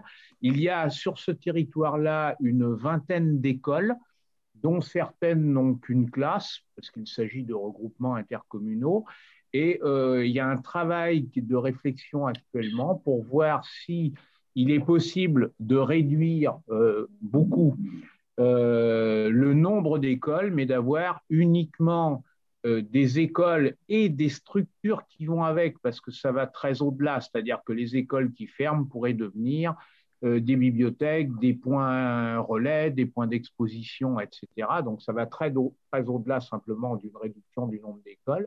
Est-ce que là, avec bien sûr le travail, tout le travail qui a été inscrit, ce que vous avez indiqué par rapport à l'ambition climatique, sociale, voilà, est-ce que ça vous paraît possible dans la dimension générale? J'ai bien compris que vous prenez des précautions avant de dire c'est éligible. Peut-être pour vous donner peut-être des éléments de réponse, moi je pense qu'on n'est pas dans les clous d'une opération d'aménagement. On comprend bien en fait l'intention sur le territoire, donc l'enjeu carte scolaire, rassemblement des établissements, mais par exemple si on s'accroche à notre appel à projet démonstrateur, ce qu'on pourrait envisager comme une opération, c'est par exemple dans un centre-bourg, vous avez besoin de restructurer en fait le quartier école autour de, par exemple, refaire le bâtiment éducatif, aux abords du bâtiment éducatif, proposer du stationnement, une offre de mobilité, et puis derrière, à côté, des offres, je ne sais pas, de services. On peut imaginer de la maison pour tous ou quelque chose comme ça. Ça, c'est une opération d'aménagement qui se caractériserait par un plan guide et qui rentrerait dans le programme. Par contre, une réflexion plus stratégique de plus grande ampleur sur plusieurs communes, ça ne rentre pas dans le programme. D'accord, mais je vous remercie pour la précision. Ça fait aussi partie des projets, mais cette fois plutôt à l'échelle de certaines communes. Merci bien. Alors, pour compléter la réponse de Jean-Marie et sans trahir de secret, il y a aussi dans le PIA 4 une stratégie enseignement qui pourrait, mais ce n'est pas encore fait, donc je mets beaucoup de conditionnels, mais qui pourrait avoir un appel à projet qui réponde en partie à votre préoccupation. Mais restez connectés. Il y aura forcément, si cet appel à projet voit le jour et qu'il est publié, il y aura forcément un webinaire où on pourra se retrouver. Merci, monsieur. Sinon, non, il y avait des questions sur les taux de cofinancement, mais je pense qu'on a déjà pas mal répondu. Enfin, vraiment, allez voir déjà l'annexe 2. Alors, je sais que ce n'est pas forcément ce qu'on lit en premier, mais toutes ces questions sont traitées dans l'annexe 2 financière du cahier des charges. Alors, vous ne trouverez pas toutes les réponses à vos questions, mais encore une fois, comme vous l'a dit Olivier, c'est aussi parce qu'on attend de voir quelles sont vos bonnes idées. On n'a pas l'ambition d'anticiper toutes les idées intéressantes, exotiques, disruptives que vous pourriez avoir. Et donc, en fonction de ces réponses, on pourra être amené à préciser certains plafonds, d'exclure ou d'inclure certains types de dépenses, etc. Mais on ne peut pas, voilà, a priori, donner des listes de toutes les dépenses avec tous les plafonds possibles. Je ne vois pas de main levée. Est-ce qu'on a été extrêmement précis et que vous n'avez pas d'autres questions? Profitez-en, il nous reste encore un bon quart d'heure. Donc, si vous avez c'est vrai que d'illustrer en plus par des exemples, c'est pas mal. Donc, si vous avez en tête des idées de projet, ça peut être pas mal pour éclairer un peu la façon dont on voit les choses. Alors, je vois une main se lever. Encore une fois, je ne suis pas prête à l'ouvrir. Donc, je vois Samuel Gomez à qui j'ouvre la parole. Oui, bonjour. Bonjour. Bonjour, donc je suis Samuel Gomez. Je suis maire d'une commune de 828 habitants pour lequel on a un projet qui est plutôt assez mûr dans les problématiques de l'hybridation entre la transition numérique, la transition écologique et énergétique sur des sujets hydrogène. Et ma question était de savoir comment récupérer les transparents que vous avez présentés là et éventuellement l'enregistrement, parce que je suis arrivé à mi-parcours, voilà, j'ai appris tardivement que le webinaire se passait. Merci. Alors, on a mis en ligne normalement sur la partie chat un lien pour pouvoir télécharger le support. On le remet sans arrêt parce que les retardataires, justement, Céline, ne peuvent pas accéder au chat passé. On le remet. On va le remettre encore. On va le remettre dans le chat et puis on vous adressera, on va extraire la liste des participants aujourd'hui, on vous adressera le lien pour pouvoir revoir en fait cette présentation qui est enregistrée, cette séquence d'aujourd'hui. Merci beaucoup. Il y a quelques questions et réponses. Alors, attends, j'ai deux autres personnes à qui donner la parole, si ça ne t'embête pas. Delphine Fournil, je crois que vous avez déjà donné la parole, donc ça doit être… Ah non, si vous avez l'autorisation déjà ouverte. Et puis Christine Grèze ensuite. Oui, bonjour, Delphine Fournil de la communauté d'agglomération de Tarbes-Lourdes-Pyrénées. L'agglomération est porteur de projet sur 2 NPNRU sur Lourdes et Tarbes. Est-ce qu'elle peut porter un dossier pour les deux villes en même temps ou elle doit le faire 2 dossiers différents? Je pense que ce sera 2 dossiers. Nicolas… Disons qu'il y a… Alors, la convention NPNRU est signée. C'est ça. Va être signée. On y arrive, oui, tout à fait. Ouais. On est ravis. Donc, je pense que les projets ne vont pas être liés au NPNRU. Notamment, je pense que c'est pour Lourdes, c'est carrément de la reconstitution hors NPNRU. Donc, ce sera 2 projets différents, à mon avis. Donc, 2 dossiers différents. De toute façon, on peut regarder. Oui, voilà, c'est la même agglomération, donc si c'est le même porteur de projet, il faudra l'exprimer. Après, si c'est 2 sujets différents, y compris s'il y en a un qui est en secteur en rue, l'autre qui est plutôt pas en secteur en rue, parce que je comprends que la reconstitution de l'offre, elle est plutôt de logements sociaux, elle est plutôt en rue, ce qui est hors territoire, quartier en rue, ce qui est logique. Et puis à Lourdes, c'est tout à fait cohérent avec la transformation du quartier qui est portée. Donc ça ne sera pas forcément le même traitement non plus s'il y en a un qui est en secteur en rue et l'autre en rue. Oui, parce que ce n'est pas indiqué non plus dans la convention, ce dispositif. Mais bon, on regarde ça et on reviendra vers vous. Oui, puis n'hésitez pas à vous inscrire, comme ça on pourra, par les réunions d'échange, oui, je vais vous apporter les éléments. Merci beaucoup, merci. Merci. Donc Christine Grèze, et après je passerai la parole à Vladimir Boric. Bonjour Vladimir. Donc Christine d'abord, et puis Vladimir ensuite. Si vous avez le micro coupé. Oui, voilà. Ça y est, merci. Donc, ma question, c'était pour la seconde vague. Donc, j'ai cru comprendre qu'il ne sera pas forcément indispensable qu'une relation contractuelle existe entre la collectivité et un opérateur pour l'aménagement, un opérateur privé ou pour l'aménagement. Et est-ce que c'est bien ça? Est-ce qu'il y aura d'autres différences dans les critères d'éligibilité entre la vague 1 et la vague 2? Non, c'est la seule différence qui est justifiée par le fait qu'on souhaitait en vague 1 attirer des projets qui sont un peu plus matures, en fait, dans la temporalité, mais pas que. Mais en fait, voilà, l'idée était sur la vague 1 d'avoir des projets un peu plus matures pour vraiment se mettre le pied à l'étrier. Voilà. D'accord. Et vous disiez également que si un projet n'était pas retenu à la première vague, il pouvait candidater après avoir retravaillé sur une vague suivante. Mais si j'ai bien compris votre planning d'analyse et de choix des lauréats, ça ne laisse pas la possibilité, par exemple, entre la première et la deuxième vague, de représenter un dossier? À ce stade, on pense que non, ouais. Effectivement, mais ça va dépendre du nombre de candidats sur la première vague et du délai qu'on va avoir pour les traiter, en fait, les dossiers de candidature. Mais a priori, non. Voilà, premier abord, ce sera plutôt pour la troisième. D'accord. OK. Merci pour vos réponses. Vladimir.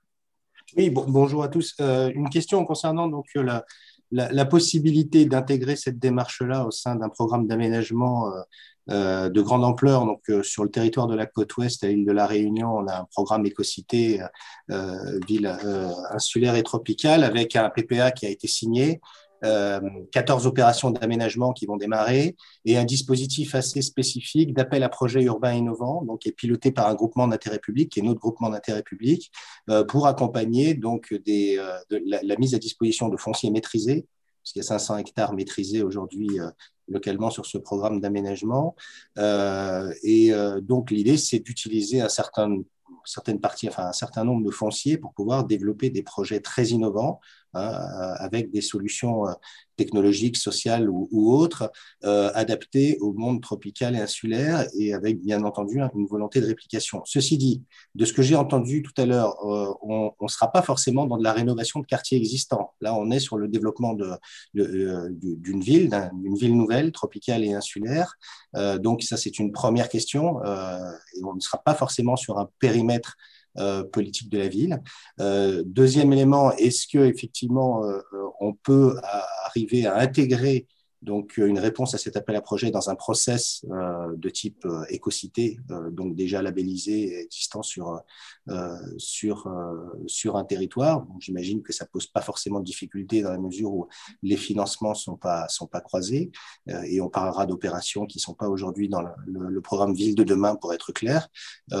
Voilà, ça c'était la deuxième question. Et puis la troisième question, donc par rapport à cela, c'est est-ce qu'un groupement d'intérêt public peut potentiellement porter cette candidature? Merci. Bon, Jean-Marie, vas-y, pardon. Bonjour, oui, donc on suit pour d'autres raisons le PPA sur le territoire de la côte ouest. Alors, plusieurs aspects dans la question. Un, est-ce que le projet peut porter finalement sur la construction de nouveaux espaces urbains ex nihilo, ou est-ce que c'est nécessairement du recyclage urbain? Ça, il n'y a pas de… Comment dire ? Les deux sont possibles. Il n'y a pas de prérequis dans le cahier des charges. Ensuite, est-ce qu'on peut être dans Écocité, s'inscrire dans la notion d'Écocité de l'île de la Réunion? Oui, l'Écocité de l'île de la Réunion, finalement, c'est un projet qui a pris ce nom-là, mais qui est beaucoup plus large en fait que la notion d'Écocité telle qu'on l'entendait dans le programme Ville de demain. La règle, vous l'avez rappelé, c'est le non-cumul en fait des soutiens du PIA. Donc, ce qui a déjà été financé au titre du PIA ne peut pas l'être à nouveau par ce nouvel appel à projet démonstrateur. Ensuite, je comprends que vous avez localement lancé en fait une démarche d'appel à manifestation d'intérêt pour la conception de projets urbains innovants. On peut tout à fait envisager, de mon point de vue, qu'un des projets que vous auriez retenu en fait candidate au titre de ce programme démonstrateur pour sa dimension innovante et rentrer dans le dispositif. Donc, c'est à vous de préparer la candidature. Est-ce que le GIP peut se porter des candidats? La réponse est non. La candidature ne peut être portée que par une collectivité adossée à un aménageur ou un établissement public d'aménagement. Par construction, pas un GIP. Ok, merci Jean-Marc. Mais le GIP sera partenaire en fait dans le groupement. Voilà, c'est simplement le chef de file qui ne peut pas être le GIP. Ok, merci. Merci bien. J'ai encore deux autres questions. Il y a Bruno Gouéclou. Je m'excuse si je... Alors, normalement, je vous ai ouvert la parole, je crois. Non, j'y arrive pas.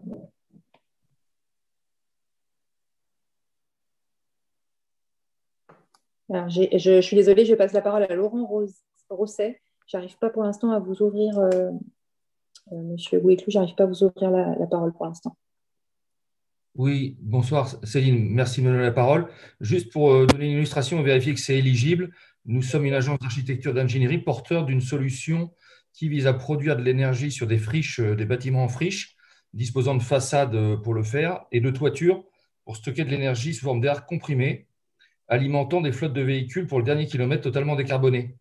On n'a pas forcément à ce stade de collectivité identifiée, ni d'aménageurs, même si on a un projet incubateur à la frontière suisse. Est-ce que typiquement ce genre de projet peut être éligible d'une part, et est-ce que vous pouvez aussi nous mettre en lien avec des collectivités qui pourraient être intéressées par ce genre de solution totalement durable? Alors, deux éléments de réponse à votre question. Un, on ne peut sélectionner en fait que des opérations d'aménagement. Donc, la solution innovante me paraît très intéressante et pourrait tout à fait rentrer dans des composantes innovantes d'un projet, mais vous ne pouvez pas déposer une candidature en propre. Elle ne serait pas éligible au sens du cahier des charges. On va essayer dans le dispositif d'incubation de projet, donc qui n'est pas mis en place à ce jour, on va essayer de construire quelque chose qui permette de mettre en relation les lauréats de l'appel à projet avec l'écosystème d'acteurs innovants, donc des entreprises qui proposer des solutions. Très bien, bon, on aura peut-être trouvé la collectivité qui est intéressée parce que la solution est sûrement très pertinente. Je vous le souhaite. J'ai Mairie de la Chapelle aussi à qui j'ai ouvert les droits, mais le micro est coupé si vous souhaitez intervenir. Oui, bonjour, c'est Marie de la Chapelle à Nantes Métropole. C'est pas grave.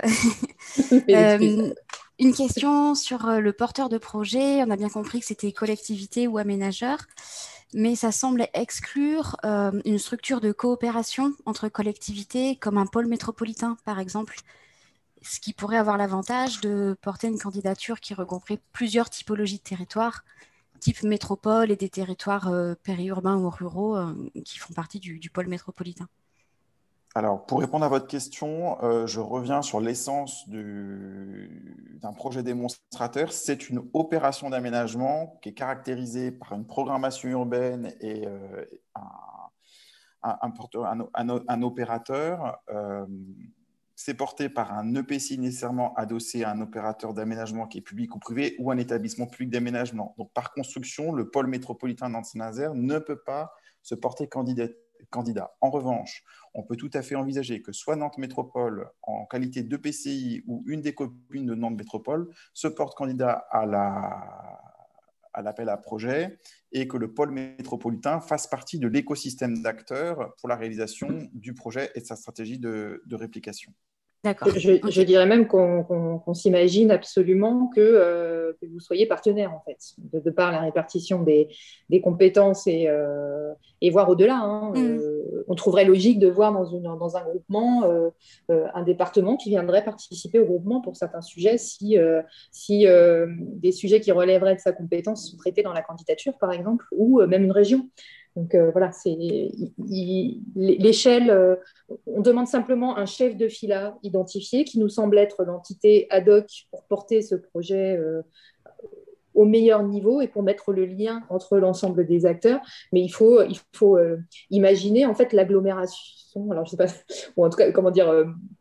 La coopération et l'association des acteurs concernés par le sujet dans la gouvernance. Et ça, après, libre à chacun de définir la répartition des rôles au sein de cette gouvernance, qui porte quoi, qui fait quoi exactement. On parle simplement du chef de filât de la candidature. Par contre, je complète le propos en étant peut-être vous donnant une clé de réflexion. Une clé de réflexion, c'est qu'on peut tout à fait imaginer, par exemple, que dans la métropole, on est, je ne sais pas, la commune de La Chapelle-sur-Erdre, qui a un projet urbain autour d'une opération qui fait l'objet en fait de l'opération d'aménagement au sens du démonstrateur et qu'ensuite le pôle métropolitain soit la cheville ouvrière de la stratégie de réplication des composantes innovantes de ce projet dans d'autres projets urbains de la métropole, je sais pas, à Nantes ou la commune voisine. D'accord, ok, je comprends. Merci, c'est plus clair. Je ne sais pas s'il y avait d'autres. Je ne vois pas d'autres mains levées. Une question écrite était récente. Ah, elle vient d'être résolue par écrit. Ça va à toute vitesse, pardon. Mince, pardon. Ben elle a disparu de mon écran. Oui, non, mais c'est moi qui ai répondu. En fait, la question, c'était est-ce que le comité d'engagement effectue une nouvelle sélection? C'est ça, oui. Je l'ai trouvée intéressante, cette question. Donc, la réponse que j'ai apportée de manière écrite, c'est que le comité d'engagement, en fait, il va regarder l'ensemble du projet, donc le projet, l'opération d'aménagement et la stratégie de réplication. Et dans le cas du comité d'engagement, en fait, on examinera en fait les actions qui feront l'objet du soutien financier du PIA. Donc, en quelque sorte, il y aura une forme de sélection d'actions. Sélection d'actions, mais pas sélection des lauréats. On ne remet pas en concurrence à l'issue de cette période l'ensemble des lauréats retenus en phase AMI. On n'est pas dans un scénario qui peut ressembler à d'autres programmes qui ont été portés précédemment. Il se peut que des lauréats sélectionnés à l'occasion des vagues de sélection que l'on vous a présentées aujourd'hui décident d'abandonner parce que le projet n'avance pas. Mais l'idée n'est pas d'évincer et d'avoir un nombre limité de candidats à l'issue de la période de maturation. Ce qu'on va sélectionner, Jean-Marie a raison, c'est les actions qui vont nous être présentées par les lauréats.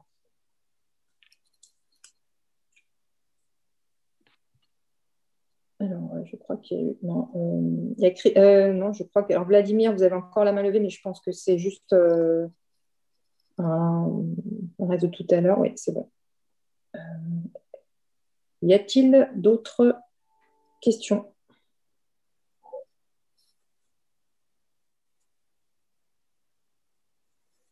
On a un timing presque parfait. Ouais. Il y a une question quand même que je vois apparaître de Bruno Bouéclou. Est-ce qu'il y a 30 lauréats? Est-ce qu'il y a 30 lauréats et est-ce qu'il y a des quotas par typologie de territoire?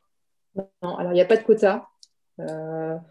On va voir comment se passe chacune des vagues. Il n'y a pas de quota. Ce qu'on veut, c'est avoir un éventail assez représentatif. Sur d'autres programmes, on a tenté cette aventure de ne pas se fixer de quotas et d'avoir quand même un éventail représentatif, et on y est arrivé. Donc, je vous le confirme, on a réussi cet exercice. Et là, je pense que par le process d'accompagnement qu'on met en place, on devrait y parvenir assez facilement aussi. Donc, pas de quota, et ce n'est pas forcément 30 lauréats parce que sur cette enveloppe de 305 millions, vous avez des frais annexes pour animer la communauté des lauréats, accompagner les porteurs, déployer des crédits complémentaires. Et donc, il faut compter une grosse vingtaine, mais pas 30. En tout cas, pas à ce stade, mais je ne peux pas vous donner de nombre précis. Donc,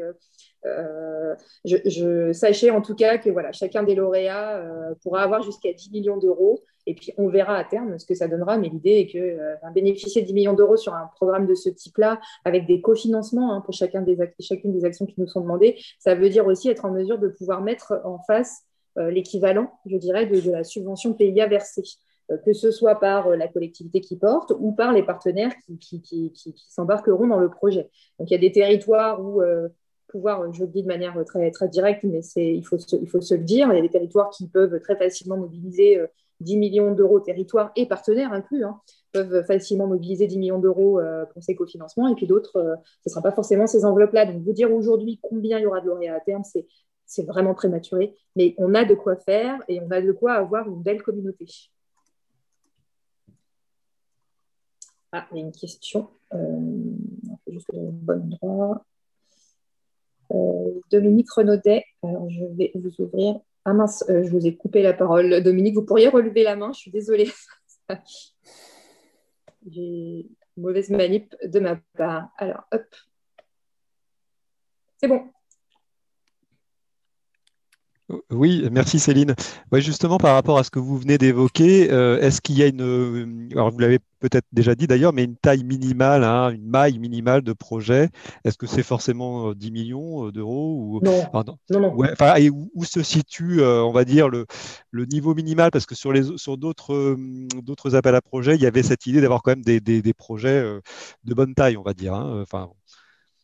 Il y a pas, alors ça va être difficile parce qu'aujourd'hui, à ce stade, au stade de l'ANI, et en fonction des niveaux de maturité, on aura quand même du mal à se projeter sur l'enveloppe globale à terme. Donc ça va être difficile de vous dire, il n'y a pas de seuil minimal à ce stade. Il y a un seuil maxi, enfin voilà, un plafond. On a 10 millions. Okay. Après, comme on parle quand même de projets assez ambitieux, qui mêlent un ensemble de mesures ou d'actions assez diversifiées et innovantes, ça peut aller vite, quoi. Mais c'est vrai qu'on va... Enfin, je ne veux pas donner de seuil parce qu'on a décidé de ne pas en mettre. Mais le fait de devoir traduire une certaine ambition fera qu'on sera quand même sur un niveau qui ne va pas forcément s'élever à 10 millions d'euros, mais qui peut vite monter à 4-5 millions. Pour faire l'équivalent sur les projets territoires d'innovation, c'est des projets extrêmement ambitieux, les TIGA, et certains porteurs de projets ont bénéficié à terme d'une enveloppe de 4 millions, 5 millions d'euros de subventions, et ça a suffi pour donner l'élan sur le projet. Donc, je n'ai pas de taille minimale à vous donner là.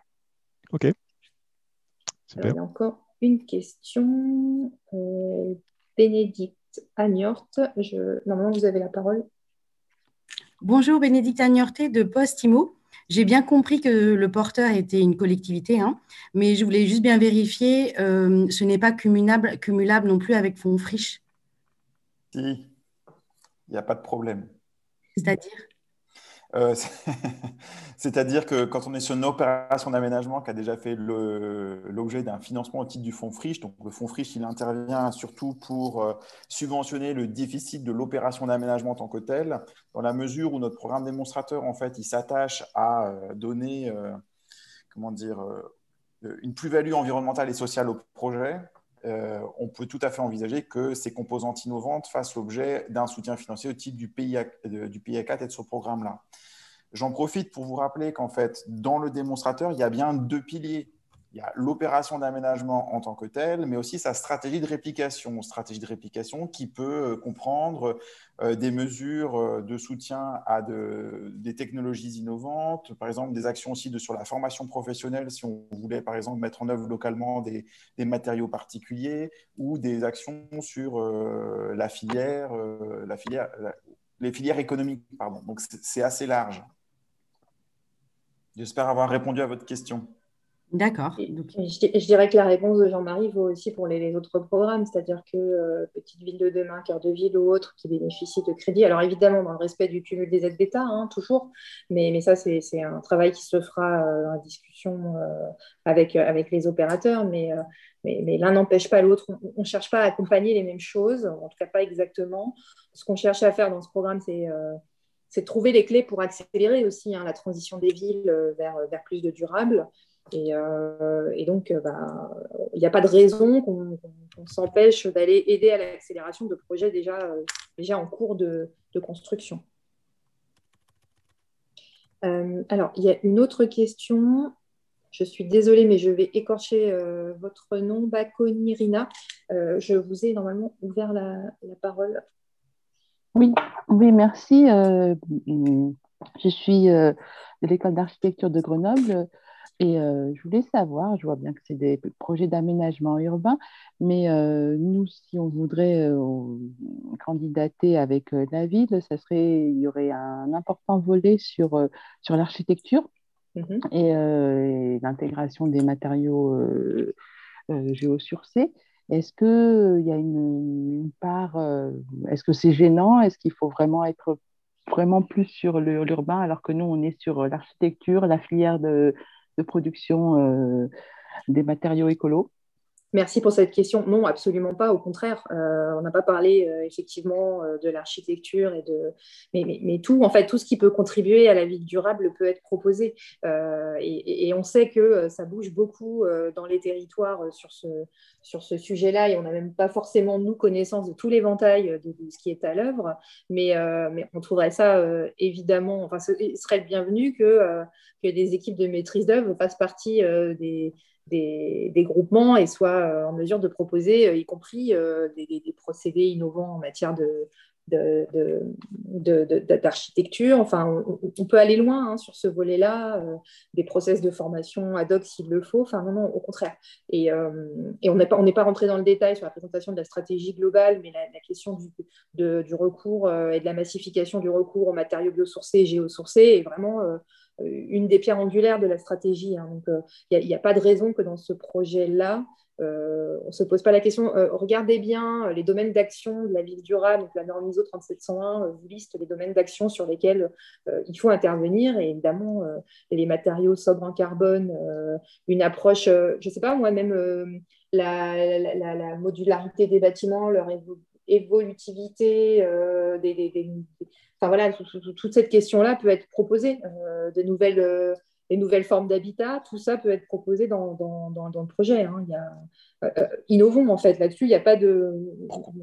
On dit juste que ça doit être associé à une opération d'aménagement, mais tout autour, vous pouvez vraiment aller très très loin dans la démarche et proposer des choses très disruptives. Hein. Jean-Marie, tu me corriges si je dis des bêtises, mais...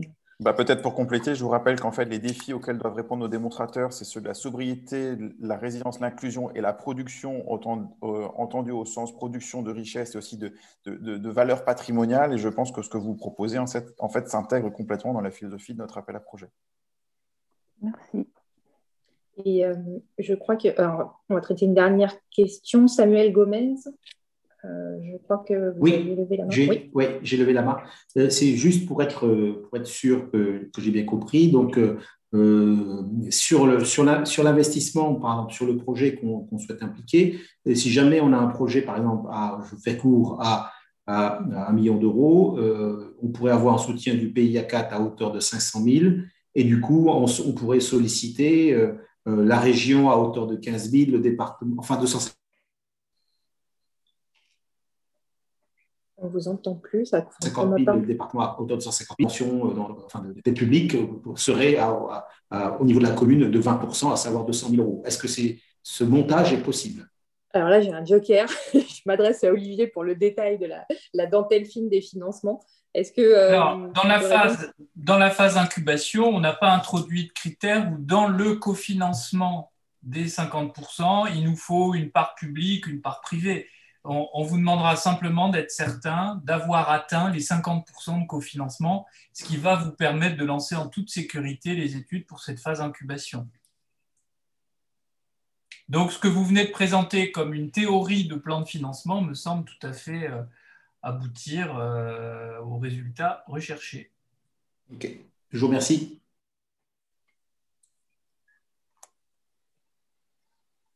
Je vais vous proposer qu'on s'arrête là, non, Olivier, sur Oui, on a 90 questions, je vois, résolues. C'est extraordinaire en 1h30. On va les reballer. Merci aux collègues.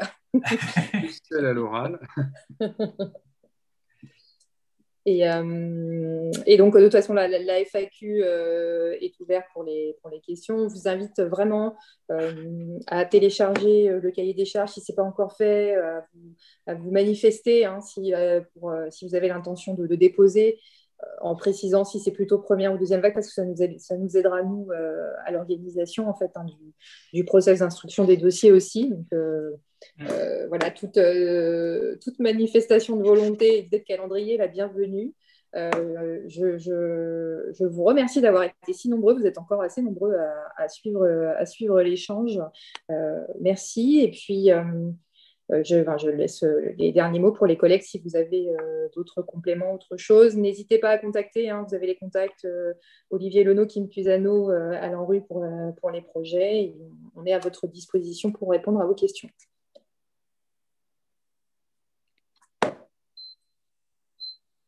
Okay. À très vite, à très bientôt en tout cas. Merci à tous. Au revoir. Au revoir.